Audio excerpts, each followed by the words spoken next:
వినూత driver హత్య కేసులో చెన్నై పోలీసుల దర్యాప్తు కొనసాగుతోంది. టెక్నికల్ ఆధారాలతో నిందితుల్ని అరెస్ట్ చేసి రిమాండ్కు పంపారు. బట్ హత్య వెనుక అసలు కారణాలేంటి? శ్రీనివాసులు డబ్బు కాసపడి నమ్మినోళ్ల సమాచారాన్ని ప్రత్యర్థులకు చేరవేశాడా? ఇందులో నిజమెంత అన్నది పక్కన పెడితే రాజకీయంగా ఈ హత్య ప్రకంపనలు పుట్టిస్తోంది. కోట వినూత ఈ పేరు ఏపీ రాజకీయాల్లో బ్యానర్ ఐటమ్ గా మారిపోయింది. చూడ్డానికి ఎంత స్మార్ట్ గా ఉన్నారో కదా. అలాంటి ఈమె ఓ హత్య కేసులో నిందితురాలంటే నమ్మగలరా? కానీ ఇది నిజంగా నిజం. నమ్మిన బంటూ డ్రైవర్ కమ్ పిఏ అని 10 మందికి చెప్పుకున్నారామె. అలాంటి వాడిని ఎందుకు చంపారు అన్న దానిపై రకరకాల ఊహాగానాలు వినిపిస్తున్నాయి. హత్య కేసు రాజకీయంగా దుమారం రేపుతుండడంతో ఎమ్మెల్యే బొజ్జల సుధీర్ రెడ్డి స్పందించారు. తనదైన స్టైల్లో ఆయన కౌంటర్ ఇచ్చారు. ఇంతకీ ఆయన ఏమన్నారు? అసలు ఈ కేసులో తెర వెనుక ఏం జరిగింది? శ్రీకాళహస్తిలోని బొక్కసంపాలెం గ్రామానికి చెందిన ఇతను శ్రీనివాసులు అలియాస్ రాయుడు. చిన్నతనంలోనే తల్లిదండ్రులను కోల్పోయాడు. అమ్మమ్మ దగ్గర పెరిగాడు. గతంలో జనసేన పార్టీ శ్రీకాళహస్తి ఇన్ఛార్జ్ గా పనిచేసిన కోట వినూత దగ్గర వ్యక్తిగత కార్యదర్శిగా డ్రైవర్ గా విధుల్లో చేరాడు. అయితే నమ్మిన బంటుగా పేరు తెచ్చుకున్నాడు రాయుడు. ఆల్ ఆఫ్ సడన్ గా ఏం జరిగిందో తెలియదు.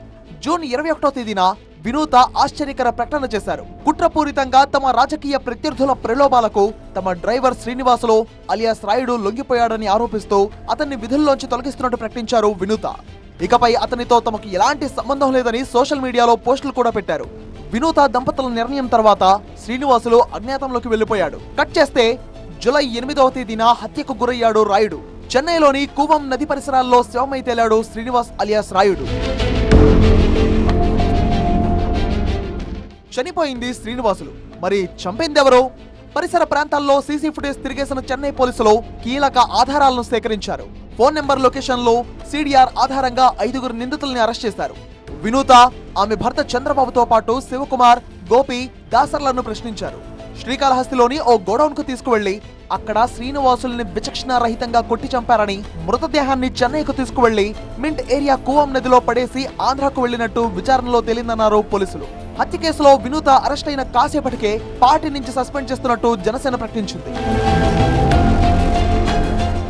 శ్రీనివాసులకి డబ్బు ఎరగా చూపి వినూత రాజకీయ వ్యూహాలు, వ్యక్తిగత విషయాలకు సంబంధించి కీలక సమాచారాన్ని ఓ నేత తెలుసుకున్నట్టు సమాచారం. అలాగే కొన్ని వీడియోలు కూడా డ్రైవర్ లీక్ చేశాడట. ఈ కారణంగానే డ్రైవర్ ను వినూత దంపతులు హత్య చేయించినట్టు చెన్నై పోలీసుల విచారణలో తేలినట్టు స్పష్టమవుతోంది. ఇక వినూత దంపతుల్ని రిమాండ్ కు తరలించే సమయంలో వాళ్ళు ఇచ్చిన వార్నింగ్ హాట్ టాపిక్ గా మారింది.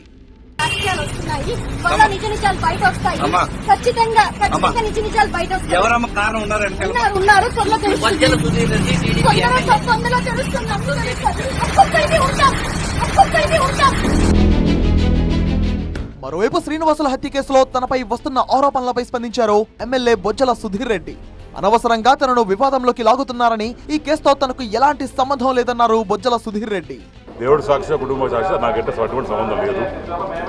అంతా కూడా ఇదేదో రాజకీయ కోణంలో చేసింది తప్ప, అనవసరంగా లాగి ఏదో సోషల్ మీడియాలో వైసీపీ చేయడం తప్ప పొలిటికల్గా మాట్లాడి ఇష్టం. కానీ దేవుడు సన్నిధిలో ఉన్నా కాబట్టి చెప్తున్నాను, నాకు ఎటువంటి సంబంధం లేదు. శ్రీనివాసుల హత్య కేసుపై తిరుపతి జిల్లా పోలీసులు ఎలాంటి విచారణ జరపకపోగా చెన్నై పోలీసులు ఏపీ పోలీసుల సహకారం లేకుండానే దర్యాప్తు చేస్తున్నారు. ఈ కేసులో తెర వెనుక ఉన్నదెవరు? శ్రీకాళహస్తి ఎమ్మెల్యే పైనే ఎందుకు ఆరోపణలు వస్తున్నాయి? పొలిటికల్ గా ఒకరిపై మరొకరికి ఉన్న శత్రుత్వమే కారణమా? అసలు హత్య వెనుక జరిగిందేంటి? 7 ఏళ్లుగా నమ్మకంగా ఉన్నవాడు ఇలా ఆల్ ఆఫ్ సడన్ గా ఎందుకు మారిపోయాడు? డబ్బుకి ఆశపడ్డా? నిజంగానే ఓ నేతకు సమాచారం చేరవేశాడా? అందుకే వినూత దంపతులు కక్షగట్టి కిరాతకానికి ఒడిగట్టారా? ఈ ప్రశ్నలకు సమాధానం కోసం అన్ని వర్గాలు ఆసక్తిగా ఎదురుచూస్తున్నాయి. మరి చెన్నై పోలీసుల విచారణలో ఏం తేలబోతుంది అన్నది ఇంట్రెస్టింగ్ గా మారింది.